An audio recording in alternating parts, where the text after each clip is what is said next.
You reached out to me on Facebook. You said you're a Christian who doesn't believe in the Trinity, right? Correct, yeah. But I was raised in a Christian group where we have the view that the Jewish idea of God was the right one, and that the prophets who wrote the Bible already knew God. And so we adopt the kind of view that you'll find in many encyclopedias, which say that the Trinity actually developed over the first few centuries of the church, and that it's not something that was directly taught by Jesus.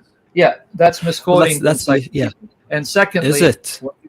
Secondly, when you said the Jewish concept of God, what Jewish concept? Because before and during the time of Christ, different Jews believed different things. They were not monolithic. So that's misrepresentation of actual history. So you're deceived. Okay, so I guess the Jews believed in the fully formed doctrine of the Trinity? When you say fully formed doctrine of the Trinity, what do you mean? Are you saying that the Jews knew there was more than one divine person? Yes, it's called the two powers in heaven. Have you studied that? Or are you speaking in ignorance? No, it's not that I haven't studied it, but I've heard of it. Yes. And again, so does two divine persons, powers in heaven, correct? Not persons. No, two powers meant they're distinct. Just because they use the term powers, if you read how they define powers, they're not defining it like you. They're distinct divine entities, one subject to the other. So what they call two powers is what later Christians would refer to as two hypostases. So you need to be a little more humble instead of pontificating. So are you aware that before and during, and even after the time of Christ, a large segment of Judaism did not think that there was only one divine person or power in heaven? Because you just said something which either you're repeating the lies they taught you, or you're repeating the lie because you're deceived into thinking it's true. So who's to blame for your misinformation? Well, again, you've called it misinformation. Yes, I have the documentation.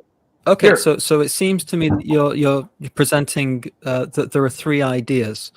One of the traditional, as I would call it, Jewish view of God. The second is the dual power view of God. And the third is the Trinity. Is that what you're presenting to me? Because the same Jews also knew the Spirit was distinct from God. So here you go. To correct your ignorance and arrogance, here you go. Have you seen this book? Let's see how much you know. The issue with the rabbi about this, and he didn't see it your way.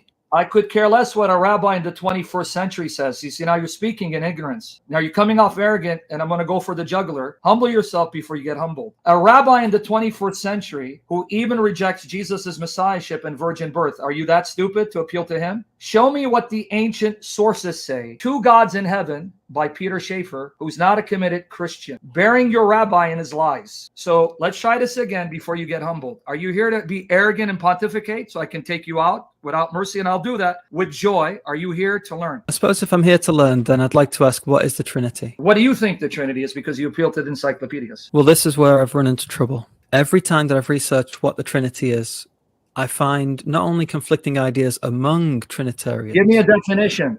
Don't pontificate, because I'm going to catch you in another lie. Give me a definition of what you've read. Which version would you like? Any version, because I'm going to catch you in a lie. But go ahead. I'm waiting. Just speak. The more you speak, the more you're going to bury yourself. Go ahead.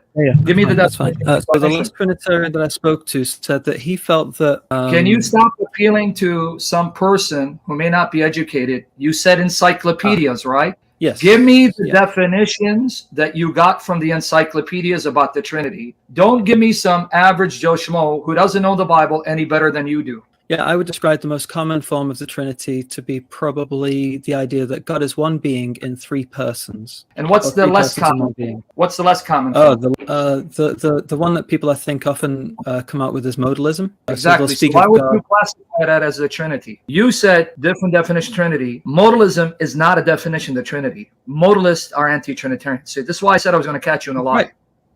Yeah, that's right. That's right. They are.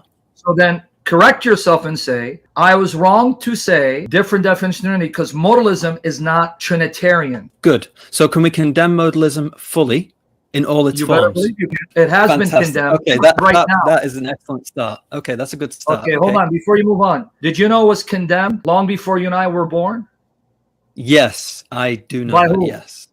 Who condemned it? I have no idea. It was the church councils. I don't remember which one. No. Even before church councils, specific writers condemned it, such as Tertullian against Praxeas. Yes. Okay, so yes. This form... Wait, hold on. Did Tertullian have a fully formed doctrine of the Trinity? I don't remember. His Trinitarian view, He believed that Jesus resides as the Logos within God, and at the moment that God wanted to create, he summoned the Logos, and that summoning is where he becomes a son prior to creation. So you're saying But that he does not believe that Jesus...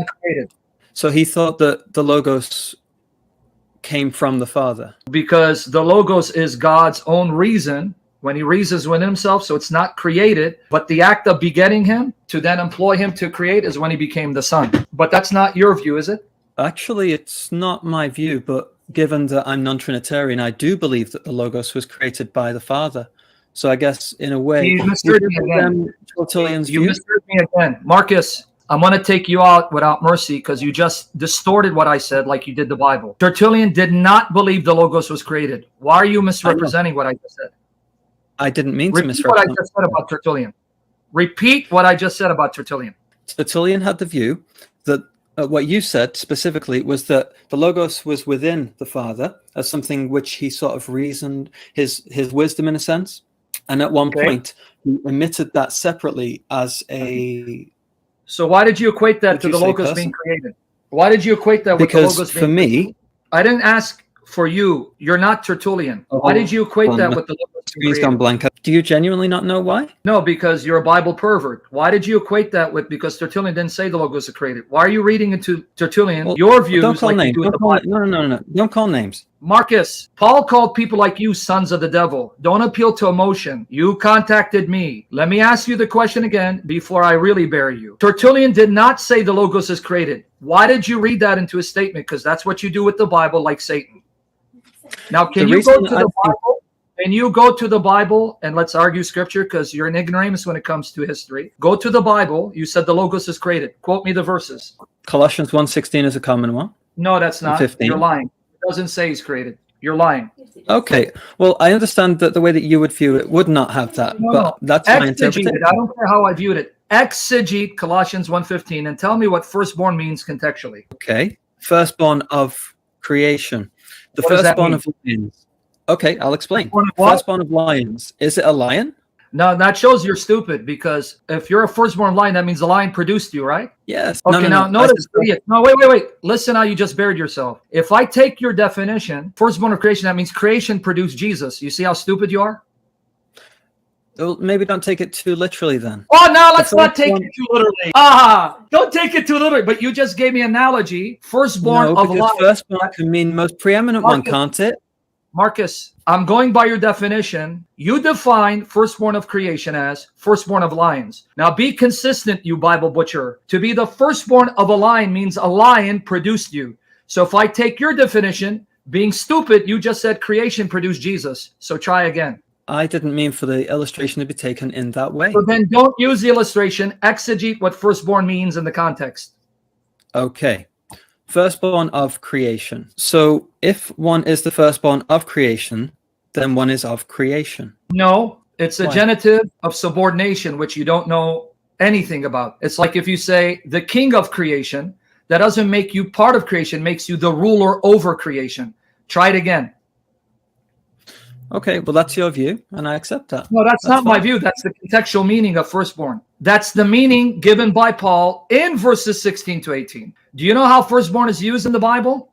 Yeah, every single time it's regarding that, in my view, was created. No, in Psalm 89, 26, 27, David is called the firstborn of God, not because he's the first created, or the first king, or the first son of Jesse. Agree. He was the most preeminent one. Okay, so again, so firstborn can mean what? Preeminent one. And then Joseph was given the status of firstborn in 1 Chronicles 5:2 in place of Reuben. Why was he firstborn when he was the 11th son?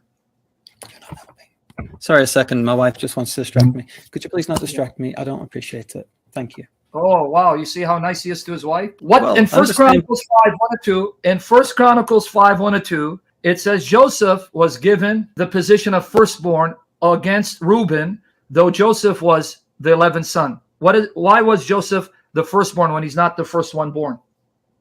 Because he was given that role. What does it mean he's firstborn if he's not the first one born? Most preeminent one. Not only that, but the heir. So you just agreed, Bible butcher, the term firstborn doesn't always mean the one born first.